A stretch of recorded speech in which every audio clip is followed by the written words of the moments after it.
Hello दोस्तों, स्वागत है आपका इस वीडियो में। आज हम लोग माध्यमिक के लिए संस्कृत व्याकरण देखने वाले हैं, जो कि आपका फर्स्ट डे इसी का एग्ज़ाम होने वाला है। तो 4 अप्रैल को फर्स्ट सीटिंग में आपका संस्कृत व्याकरण ही देखने को मिलेंगे। तो चलिए इसको कवर करते हैं, जो कि आपका 100 नंबर का एग्ज़ाम होने जा रहा है। ये व्याकरण से रिलेटेड होंगे और इसमें एक चैप्टर भी आता है, उससे भी आपको पूछे जाएंगे। तो संस्कृत साहित्य हमने देख चुके थे और संस्कृत व्याकरण को कवर करने का ट्राई करते हैं। और उसके बाद क्योंकि समय तो बहुत कम बचा हुआ है, तो बहुत ज़्यादा एक्सप्लेनेशन पे हम जा भी नहीं सकते हैं। और संस्कृत वेद भी बचा हुआ है, तो उसे भी हम लोग कवर करेंगे। और हिंदी और सामाजिक विज्ञान तो मेरा हो ही चुका है, साइंस भी हो चुका है। तो चैप्टर का नाम है कि लघु सिद्धांतक कौमुदी संपूर्ण। मतलब इससे आपको, जैसे उसमें क्या था, रामायण था, मूल रामायणम था संस्कृत साहित्य में, तो उसी तरह इसमें है लघु सिद्धांतक कौमुदी। तो जिस चैप्टर का नाम क्या है कि मंगलाचरणम प्रकाशनम। तो इससे जो क्वेश्चन बन रहा है, तो चलिए उस क्वेश्चन की तरफ देखते हैं। अच्छा, फर्स्ट क्वेश्चन मेरे लिए हमको नहीं लगता बहुत ज़्यादा इंपॉर्टेंट है, तो इसे आप लोग देख लीजिए, क्योंकि आपके लिए तो सारा ज़रूरी है। लेकिन हमको जो अच्छा लगता है उसी को हम करवाएंगे, जो आपको आने के ज़्यादा चांसेस है, क्योंकि यह व्याकरण है तो व्याकरण से रिलेटेड आपको पूछेंगे ही पूछेंगे। तो हम लोग सेकेंड क्वेश्चन से स्टार्ट करने जा रहे हैं। यदि नोट्स बनाना चाहते हैं, पढ़ना चाहते हैं, तो फर्स्ट क्वेश्चन को भी पढ़ सकते हैं, जो कि लघु कौमुदी के क्या काम है उसके बारे में पूछ रहा है। कुत्र कहाँ जन्म हुआ था, ये सारी चीज़ें इसमें पूछ रहा है, जो कि उस चैप्टर में दिया गया था।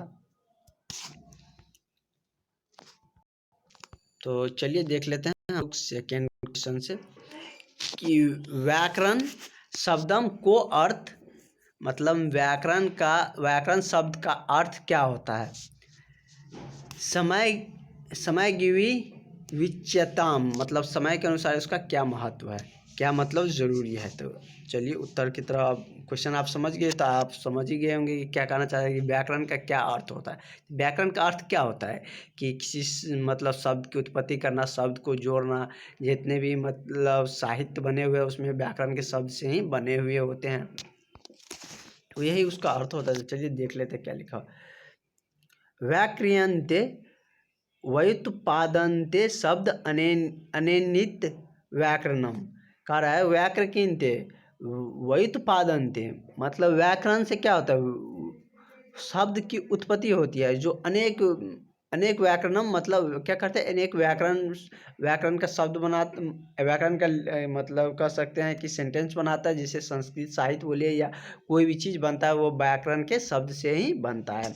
शब्द ज्ञान जनक शास्त्रम व्याकरण मुच्यते, मतलब शब्द ज्ञान का जो जनक माना जाए, शब्द ज्ञान का जनक शास्त्र यदि माना जाता है, तो वो किसको माना जाता है, तो व्याकरण को ही माना जाता है। क्योंकि शब्द ज्ञान का जो मतलब शब्द का हम बात करें, तो उसकी उत्पत्ति कहाँ से हुई, व्याकरण से ही होती है। तो व्याकरण को ही उसका क्या जन्मदाता माना जाएगा। तो वही कह रहा है कि शब्द ज्ञान जनकम शास्त्रम व्याकरण मुच्यते, मतलब व्याकरण के जो समुचित, व्याकरण का जो समुच्च बनता है, समुच्च मतलब मिला के, जो शब्दों को मिला के जो बनता है, तो व्याकरण का जो समुच्च बनता है उसके जनक, उस शब्द के जनक को क्या, व्याकरण को ही उस शब्द का जनक माना जाता है। अच्छा, आप भी क्वेश्चन समझने के बाद आप भी लिख सकते हैं कि व्याकरण का क्या, व्याकरण शब्द का क्या अर्थ होता है, समय के अनुसार क्या उसका मतलब क्या उसका महत्व है, क्या उसकी कार्य है। सूत्रपाठ, वार्तिक पाठ, धातु पाठ, गण पाठ, ये सब क्या है कि व्याकरण एक मतलब लाकार कर सकते हैं उस तरह से है, जिससे हमको मतलब जैसे मनु धातु होते थे, पढ़ते थे हम लोग। उसके बाद बहुत सारे होते थे, मनु हो गया, उसके बाद देव शब्द होते थे। तो उसी तरह क्या है कि सूत्रपाठ, कार्ति पाठक, धातु पाठ, गण पाठ और परिभाष पाठ, महाभाष्य, लिंगनुशांस नादि, शास्त्र रूपम, उसके बाद है शास्त्र अनुसरणम। ये सारे क्या है कि ये व्याकरण के एक आधार है, हम एक तरह से कह सकते हैं आधार है। इन सारे इन आकार से ही इन लट लकार सब जो बोलते हैं ना, उसी सब से ये मिलकर बना होता है। जैसे देव शब्द होते हैं, तो उससे देवा होता है ना, आप लोग बचपन में भी पढ़े होंगे, तो उससे बहुत सारा मतलब लाइन उससे बनते हैं। तो उसी तरह क्या है कि यह किसी भी लाइन का, किसी भी सेंटेंस के, किसी भी साहित्य का यह क्या है, एक जनक माना जाता है। यहीं से मतलब संस्कृत व्याकरण से इस शब्द की उत्पत्ति होती है। तो आप मोटा मोटी समझ गए होंगे कि व्याकरण शब्द का क्या अर्थ होता है, उसका समय के अनुसार क्या मांग है और क्या महत्व है। नेक्स्ट हम लोग बढ़ते हैं कि इसको आप देख सकते हैं, वैसे ये बुक से है।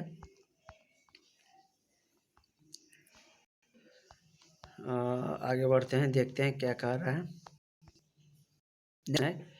कि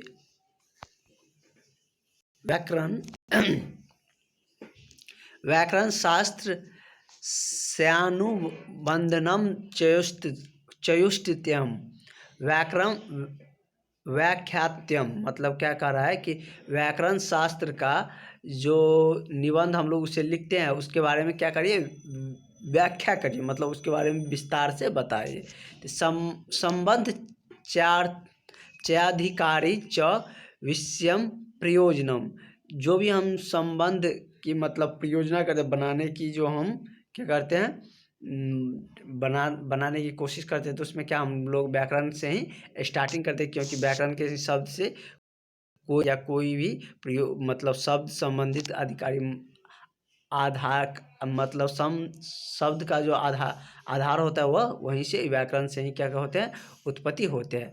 सर्वेषां शास्त्रकम संबंध अधिकारी विषयम प्रयोजनम भेदा अनुबंधनम, कह रहा है कि सभी शास्त्रों का संबंध अधिकारी विषय की प्रयोजना होती है वह इसके ही अनुबंध से और इसके भेद और अनुबंध से ही बनते हैं। जैसे व्याकरण में बहुत सारे भेद होते हैं, तो वही कह रहा है कि सभी शास्त्र का जो संबंध अधिकारी विषयों का जो प्रयोजना किया जाता है वह उसी के क्या भेद और अनुबंध से बनते हैं।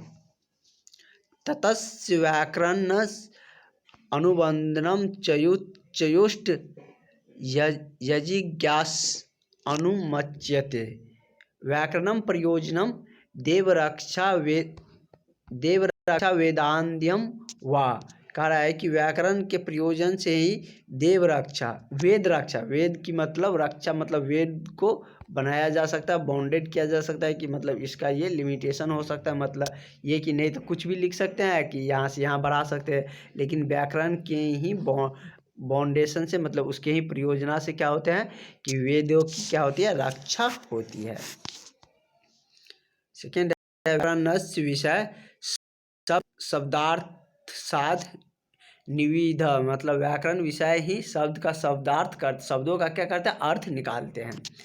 नेक्स्ट उसका क्या है कि उसका नेक्स्ट कार्य क्या है कि व्याकरणस्य अधिकारी शब्दार्थ अनुजिज्ञासु, कर है व्याकरण के ही अधिकार से हम शब्द के शब्दार्थ करते हैं जिसकी हम लोग इच्छाएं करते हैं। व्याकरण संबंध प्रतिपादकम भाव बोधम भावे, मतलब करता है क्या कि प्रतिपादक मतलब प्रत्येक शब्द की जो हम लोग इस व्याकरण संबंध से ही उसका क्या करते हैं, रिलेट कर पाते हैं। तो इसमें मेनली आपको कह रहा है कि व्याकरण शब्दों से हम कैसे क्या कर सकते हैं, क्या क्या उसका योगदान है, इसके बारे में आपसे उसमें पूछे जा रहे हैं। उसके बाद ये क्वेश्चन आपके लिए अच्छे हो सकते हैं कि लघु कौमुदी कियंतु प्रकारम संति, मतलब लघु कुमोदी के कितने प्रकार होते हैं।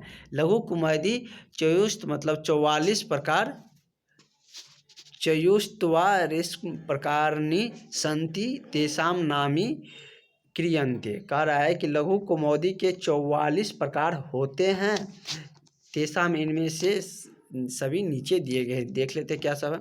तो आप 5 इसमें 44 तो आपको याद रहे, 44 है तो आप कुछ को लिख सकते हैं, जैसे राज प्रकाशनम, संधि प्रकारनम, उसके बाद है कि संगलिम प्रकाशनम, तो उसी तरह बहुत सारा है। तो आप इसको 5-6 को याद रख सकते हैं या नोट्स में बना के या चिट्ठा बना के भी ले जा सकते हैं, इसके लिए कोई दिक्कत नहीं है। इसमें आपको चोरी भी अच्छा खासा चलेगा, तो आप पीछे मत हटिएगा।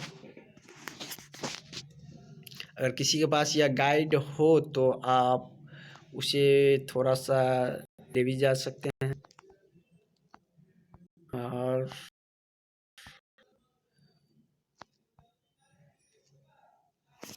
इसमें कह रहा है कि ये क्वेश्चन है कि अनेक सूत्रेण गुण संज्ञा विधानो भवति विशद व्याकरणम। कह रहा है कि जो गुण संज्ञा होते हैं, संज्ञा के बारे में आप जानते होंगे कि कितने प्रकार होते हैं, क्या होते हैं, तो वही कह रहा है कि गुण संज्ञा के बारे में आपको इसमें बताना है। तो आप हिंदी व्याकरण से भी उसको रिलेट बना सकते हैं। और भी देखते हैं, ये क्या कर रहा है, शस्त्र शास्त्रेषु व्याकरणस्य किम स्थानम अस्त्र वैचारम संस्कृत भाषाम लिख्यतु। मतलब संस्कृत व्याकरण परियोजना परिभाषा च लिखतु, मतलब संस्कृत व्याकरण की परियोजना का परिभाषित करने के लिए बोल रहा है। तो चलिए इसको हम, क्योंकि संस्कृत व्याकरण है तो व्याकरण से रिलेटेड आपका क्वेश्चन पूछेंगे ही पूछेंगे। व्याकरणयन्ते कार्य, संस्कृत व्याकरण की परियोजना का परिभाषित लिखने के लिए बोल रहा है कि क्या होगा, उसकी परिभाषित लिखिए। तो व्याकरणते व्युपादन्ते शब्द अनेक इति व्याकरणम बिना वाणी विशुद्धा न भवति। कह रहा है कि व्याकरण व्युपादन्ते बहुत सारे शब्दों का मतलब उत्पादन करता है, अनेक इति व्याकरण, अनेक सारे शब्द हमको व्याकरण में मिलते हैं। व्याकरण के बिना हम वाणी विशुद्ध न भवती, हम शुद्ध भाषा नहीं बोल सकते। वाणी मतलब अपने भाषा को शुद्ध नहीं कर सकते, क्योंकि सभी चीज़ों में व्याकरण का ही प्रयोग होता है, तभी वह अच्छे तरीके से शुद्ध होता है। क्योंकि व्याकरण का अर्थ ही होता है, उसका शाब्दिक अर्थ ही होता है कि जिसे शुद्ध बोलना या लिखना आता, उसी को हम क्या बोलते हैं, व्याकरण बोलते हैं। मेनली उसका यही थीम होता है। यही कह रहा है कि व्याकरण के बिना हम वाणी भी शुद्ध नहीं बोल सकते। ये क्वेश्चन आपके लिए बहुत अच्छे हो सकते हैं। तो अगर व्याकरण से रिलेटेड आए तो आप इसे भी लिख दीजिएगा तो आपको अच्छे मार्क मिल जाएंगे। भाषा रूपा मता हस्तिनी विना व्याकरणम पुंसाम सृष्टि पथगामिनी न भवति। कह रहा है भाषा रूपा, भाषा का जो हम रूप लिखते हैं, हस्तानी बिना मतलब लिखे बिना व्याकरणम कुशम सुस्त पथ गामिनी न भवति, मतलब व्याकरण के पथ पे चले बिना हम उसे नहीं लिख सकते। विशिष्टया संस्कृत भाषे प्राचीनतम संस्कृत भाषा। विशिष्ट रूप से प्राचीन काल में जो हम बात करें, प्राचीन काल में तो संस्कृत भाषा में ही मतलब बात किए जाते थे। और इसमें संस्कृत व्याकरण के बिना तो वो होंगे नहीं। जैसे हिंदी भाषा हम बोलते थे, हिंदी व्याकरण हम लोग उसका यूज करते तभी हो पाता है। आसीद्यम पूरा भारत्याम लोकप्रिय भाषा यथा विज्ञाते रामायण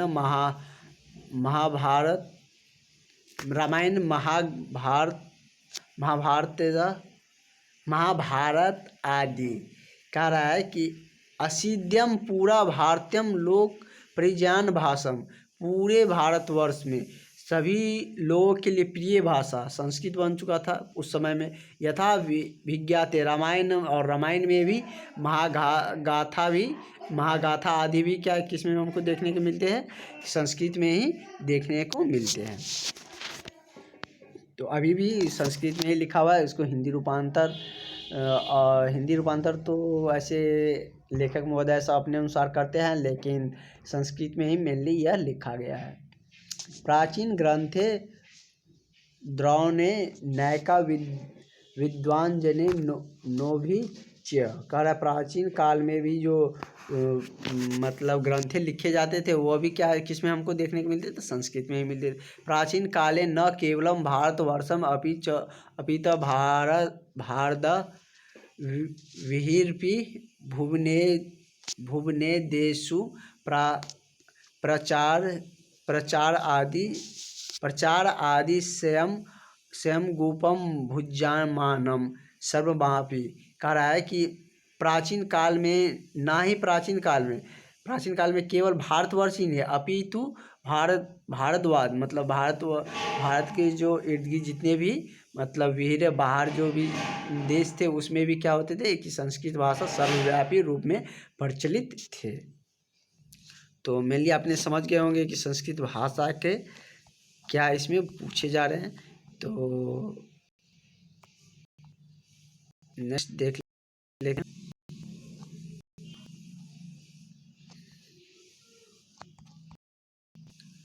और यह हस दीर्घ लुप्त विधाक्यम सूत्र सोहदारम व्याकरण विख्यातम।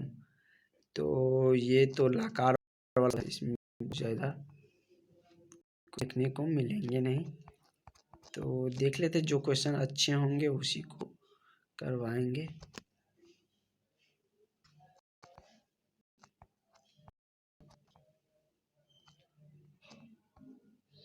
तो इसमें कह रहा है संधि मतलब संधि प्रकरणम। आपसे 2 या 3 नंबर में संधि विच्छेद भी पूछे जाएंगे, तो इसे भी करना सीख लीजिएगा। जैसे कि संधि विच्छेद आपको हिंदी में भी आता होगा, तो उसी तरह संस्कृत में भी होता है। जैसे क्या दिया है, नायक दिया है तो ना जोड़ क्या हो जाएगा, अयक हो जाएगा, दीर्घ जोड़ दी जोड़ अर्ध हो जाएगा दीर्घ का। उसके बाद क्या है कि जैसे गुण है तो ये सब का आप मतलब इसका देव, जैसे देवर्षि है तो इसका क्या होता है देव जोड़ ऋषि, देव जोड़ ऋषि। इसी तरह संधि विच्छेद आप कर सकते हैं।